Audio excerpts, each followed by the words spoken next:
તમે ઘણા વાક્યોમાં બીજા સ્થાન ઉપર ડીડ બીજો શબ્દ ડીડ જોયો હશે. ચાલો આજે એની વાત સમજીએ. હવે આ વપરાય ક્યારે? ક્યારે વપરાય? જ્યારે તમારો કાળ સાદો ભૂતકાળ બનતો હોય. ક્લિયર?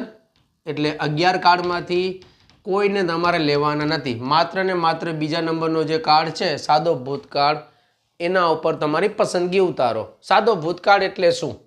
તો સાદો ભૂતકાળ એટલે જો એક એક્ઝામ્પલ, આઈ, બરાબર. પછી અહીંયા લખ્યું મેં પ્લેનું, પ્લેડ, અને V2 કહેવાય. V2, આઈ પ્લેડ. હવે પ્લેડ એટલે રમ્યો, હું રમ્યો. આ ય આવ્યો, બરાબર. પછી હું કહું આઈ એટ.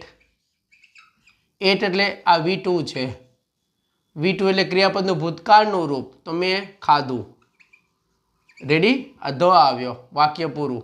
ત્રીજું જુઓ, આઈ, પછી મેક, MADE, મેડ. મેડ એટલે પણ ભૂતકાળ છે, તો આઈ એટલે મેં બનાવી. ઓકે, તો જો અહીંયા દીર્ઘ ઈ. તો જ્યારે કોઈ પણ ગુજરાતી વાક્યના છેડે શું આવતું હોય? ક્રિયા આવતી હોય. એ ક્રિયા સાથે કાં તો ય લાગ્યો હોય છે ને, અહીંયા ધ લાગ્યો હોય, આ રહ્યો, અથવા દીર્ઘ ઈની નિશાની હોય.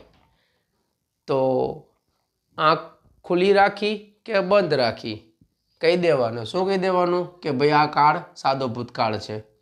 અને સાદો ભૂતકાળ હોય તો ક્રિયાપદનું બીજું રૂપ આવે, બીજું રૂપ આવે, બીજું રૂપ, બીજું રૂપ, બીજું રૂપ. આનું શું કરવું? પાકા કરવા પડે. આ વેચાતા ન મળે, આ પાકા કરવા પડે. ઠીક છે? આ તમારે કમાવા પડે, આ કમાવા પડે. ઓકે, ચલો હું તો મુદ્દા ઉપર આવું છું. Did not. ચલો હવે નકાર બનાવવા માટે આઈ. હવે નોટ છું ને, નોટ એ એક પ્રકારની શરત મૂકે છે કે ભાઈ મને ત્રીજું સ્થાન જોઈએ. એટલે આ ત્રીજા સ્થાન ઉપર નોટ મૂક્યું, અને ચોથા સ્થાન ઉપર આવવું જોઈએ મેઇન વર્બ.